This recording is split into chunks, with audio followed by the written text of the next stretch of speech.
Porn use and 4 types of sexual dysfunction. I'm Dr. Trish Leigh. Let's talk about it in this video.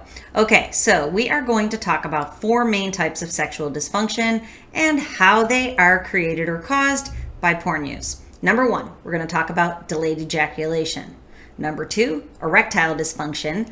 Number 3, changes in sexual desire. And number 4, sexual satisfaction. Okay, so let's dig in. Number 1, delayed ejaculation. What's going on there? So this is from a recent study, and you can find it on my website at drtrishleigh.com, the reference to it if you're interested. And what is found in this study that looked at these types of sexual dysfunction is that when it comes to delayed ejaculation, what is primarily at play is masturbation. So delayed ejaculation, obviously, is when you are becoming sexually aroused and then moving towards culmination, it taking longer to get there. So what happens is when masturbation is in play, what is found is that high level of physical stimulation that is created by self-arousal, and that's important, we're going to come back there in a minute.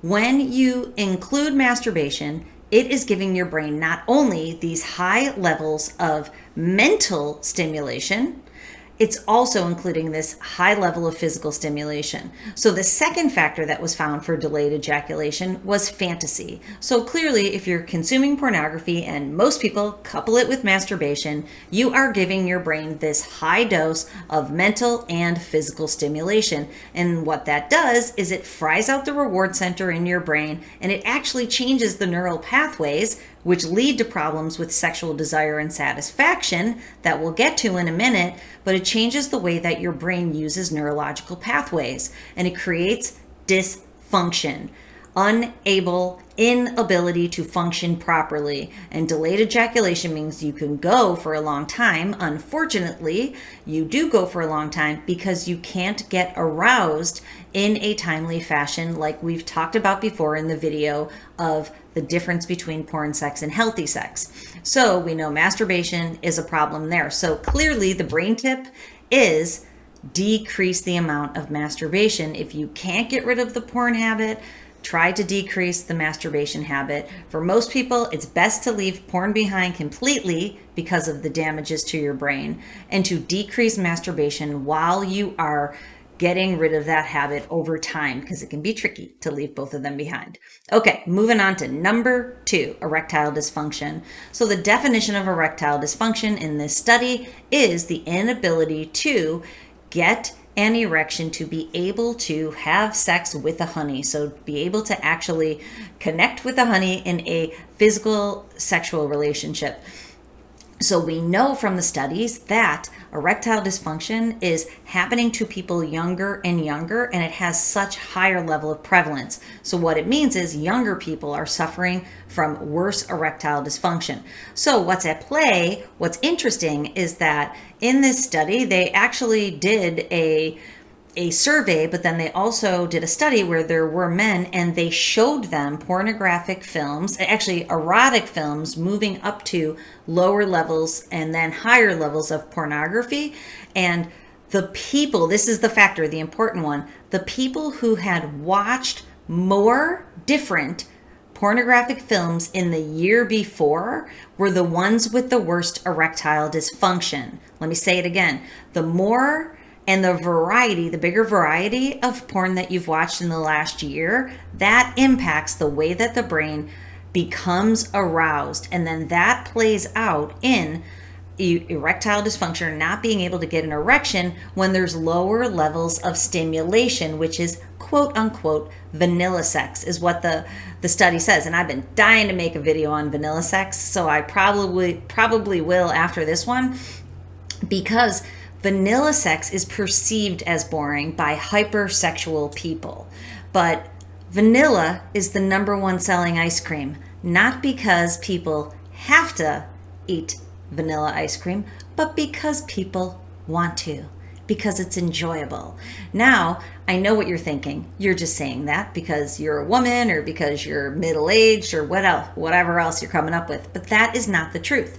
The reality is, if you get a high-quality vanilla ice cream, like the Breyers with the vanilla beans in it, now that is delicious. If you get that Blue Bunny type that has yellow dye in it to make it look vanilla, not so delicious. So if we're talking about high quality vanilla sex, that's what I'm talking about. That's the spice of life, because it includes those little vanilla beans that make it delicious. And the vanilla beans can be in your relationship with a partner, with an actual person that you are aroused and you can't wait to be with.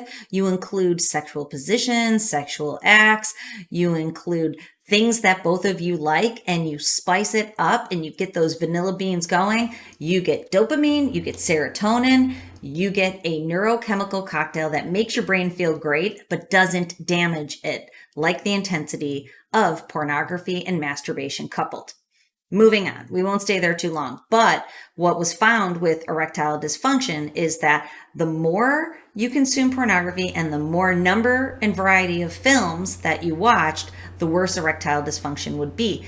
And this is totally in line with what I've talked about in terms of edging, where edging is finding a scene and letting your brain bathe in that dopamine and then moving on to something that's more intense. So that's moving on, consuming many, many different films in one session or across sessions. Very damaging to the brain, and unfortunately then damaging and dysfunctional, not functioning, when it comes to erections. Moving on to number 3, sexual desire. So we know that pornography consumption changes sexual desire because your brain is being coupled to what you are watching all the time. You're firing up those neural pathways for what you consume, and that what is different for all people. I talk to thousands of men actually, and one of the first things everybody says when I talk with them, they'll say, I totally, keep having to watch more and more of this because I've been watching it for so long and I don't even like it. I'm freaking myself out. That's what so many people say to me. But your brain has been neurologically conditioned to go back to that type of pornography and to those types of scenes. So what happens is then your sexual desire, your arousal template changes, and you don't know the difference between your libido and your hypersexual template that you've created. Sexual desire changes. It ruins it for you. It makes you want to see violent acts that you've gone back to, or acts and genres that you would never choose a long time ago, but your brain got hijacked and you were roped into it. So think about that, because you think you're no longer aroused by vanilla sex or lower levels. Your brain's just been hijacked. Okay, moving on to lastly, sexual satisfaction. Clearly, all of these things lead to a decrease in sexual satisfaction of real sex with real human beings. So what's found in this study, and I've talked about this before, is that the number one thing that is less satisfying to people is that their real life partners don't look or act like the actors that are portrayed in pornographic films. They can't act that way because no healthy woman would act that way. No healthy woman wants those acts performed on them. And we know that from science, because science shows the things that you see on the screen, real women have said, I don't want to do those things. So your brain's conditioned for those things, and then you're disappointed that your partner doesn't look and act that way. And then the second disappointment in terms of sexual satisfaction is that your partner doesn't want to reenact the scenes that you've been watching. And again, we know that that comes from those scenes are not healthy. They are a supernormal stimuli.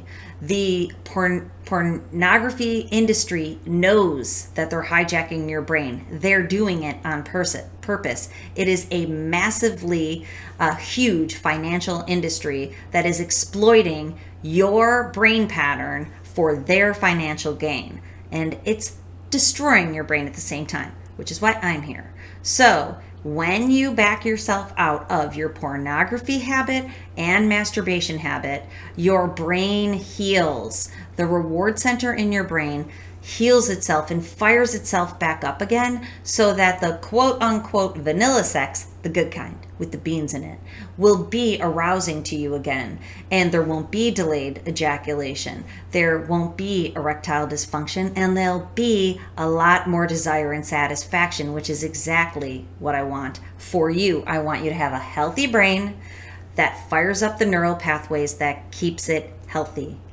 Okay, if you're looking for help on that journey, jump on over to my website, drtrishleigh.com, because I'm here for you. I would love to help you. I have all different programs, different sizes and shapes. When you get to drtrishleigh.com, hit Porn Brain Reboot at the top, and it will bring you to all the programs. I'm here for you. And until I see you in one of the programs, control your brain, or it'll control you.